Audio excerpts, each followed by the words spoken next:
sumuko ang puso ko. Sa paulit-ulit na pagkakataon na nasaktan na bigo. Mukhang delikado na naman ako. Bakit ba kinikilig na naman ako? Pero ngayon ay parang kakaiba. Pag nakatingin sa iyong mata, ang mundo ay kalma. Ngayong nandyan ka na, di magmamadali. Ko lang ang katabi, ang saan ko kay pumuti. Di na maghanap ng kung anong sagot sa mga tanong, dahil ikaw ang katiyakan ko. Hindi na ako bibitaw, iyong ikot na agad sa'yo. Kung anong kulay ang aking nagsisilbing tanglaw, ikaw ay gulaw.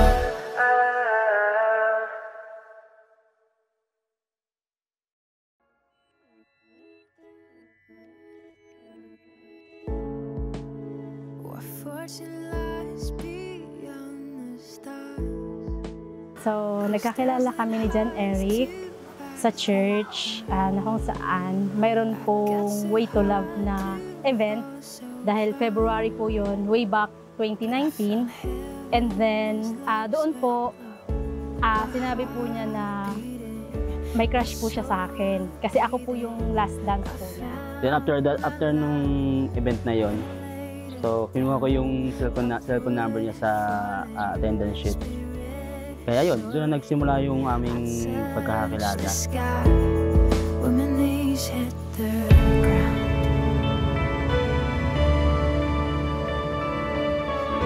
Hanggang sa tuloy-tuloy na po yung aming relationship, hanggang sa umabot na po kami ng 3 taon as relationship, in 3 taon din po na yun, na nag-idol na po ako sa kanya. Nasabi ko naman na siya yung talagang dawan na siguro dahil sa through ups and downs siguro na nangyari sa relationship namin.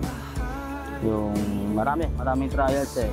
Nagkasakit siya, nagkahiwalay kami ng nag-LDR kami.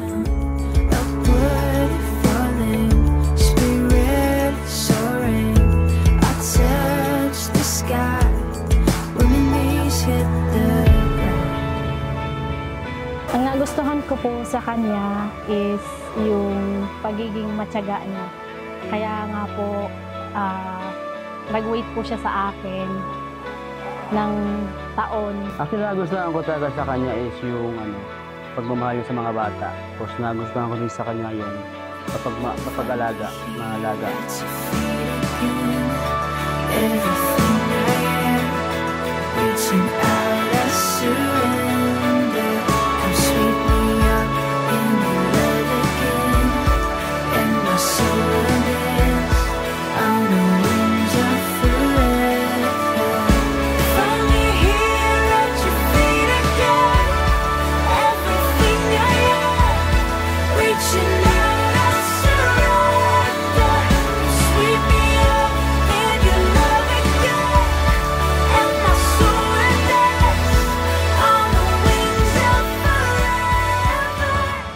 Sa harap ng Panginoon ay pinapangako ko na mamahalin kita na buong katapatan at puso.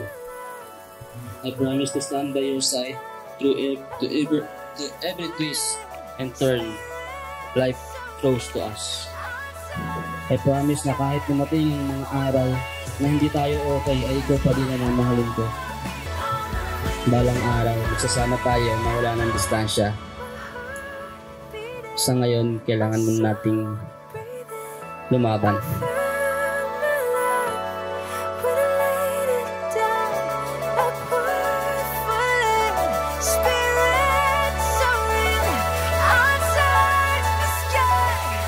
I am very thankful to God dahil ikaw yung lalaki na binigyan niya sa akin. Please remember that you are enough. You are my best friend, my lifelong companion, and my babae.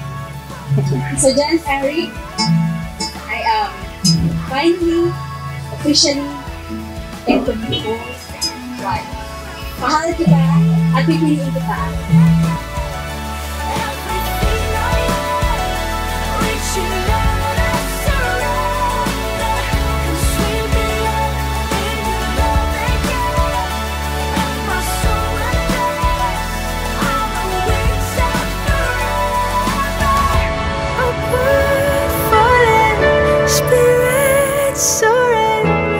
touch the sky when my knees hit the ground.